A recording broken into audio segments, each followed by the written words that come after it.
Kaixo, urko naiz, Valverde drogeriakoen. Bueno, azteko zen ni drogeruen naizela, zientziala eta sanitailue, eta, bueno, hau digi, nik galdezka eta esperientziekin dakizkiten gauze. Gai hau oin lantzeko zein da, zer da higienizanti eta zer dan desinfektantie. Desinfektantie ministerioko hartu berdu eta zerrenda baten agertu berdu.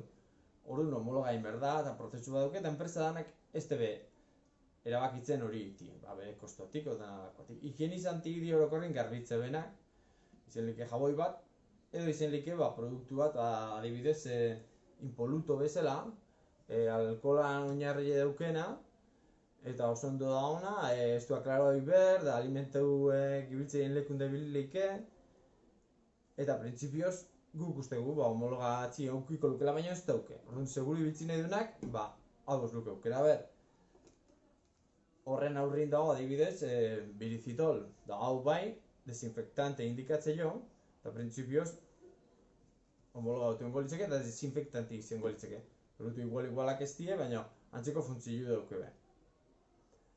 Beste adibide klasiko bat, adibidez, guztietan bolbone, amoniako, izen da, produktua saldu dena, beste esplikazioi gabe. Eta oin erabaki dube homologatzi eta onartuta omen dauke eta leizte etiketa berreiekin ikusiko zueten datan.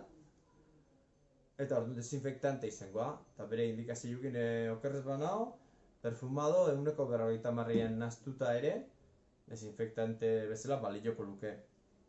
Zer produktu hori adibidez naztuta asko ibiltzea. Kontuz naztu behar da.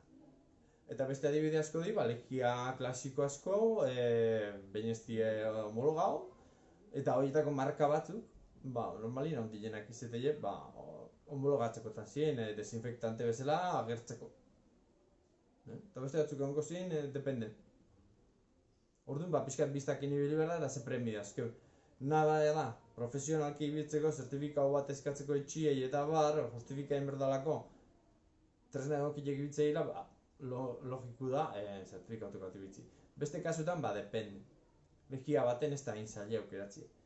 Eta amaitzeko daukeu adibidez, etxebeak, bolbonek, dauke blankito izenazuna lehen, oin blako bilex, erropantzako, oxigeno aktibo, oso ondo dago, erropak desinfektatzeko garritzezun bitartien hau gehitzien. Eta, erropak zurillo gelditzeko ere askotan saldu duen produktu bada. Eta hori, lehendiken ere desinfektante bezala saltzea, eta onartuta dago. Eta, espero dut honekin lagunduko nizuela pixket ulertzen kontua nola da, eta eskerrik asko, gero arte.